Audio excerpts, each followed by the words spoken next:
Hi guys, andito kami sa Kyoto para i-meet yung friend namin. Magmo-move na kasi siya sa UK. Kaya bago siya umalis, lumabas muna kami para naman makapagkwentuhan. Etong Kyoto, dito lang to sa may Slima.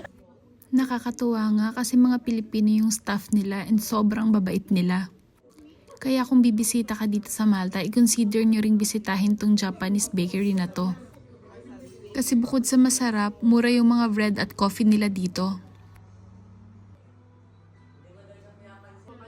Walang katapusang kwentuhan. Kaya naman nakatigdadalawa kaming order ng kape sa sobrang dami namin pinagkukwentuhan. Sobrang hilig ko nga sa matcha kaya iba yung in-order ko dito. Para makapag-try ako ng iba. In fairness, masarap pa din tong napili ko.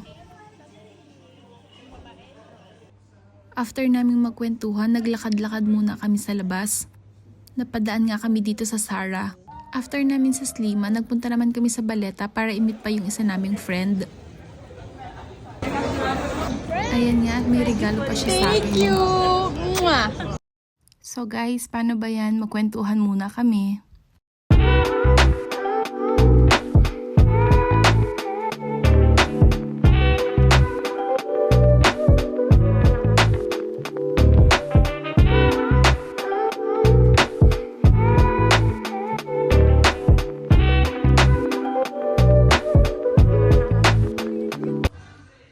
Nabot na nga kami ng gabi sa pagkukwentuhan, kaya naman dito na din kami nag-dinner.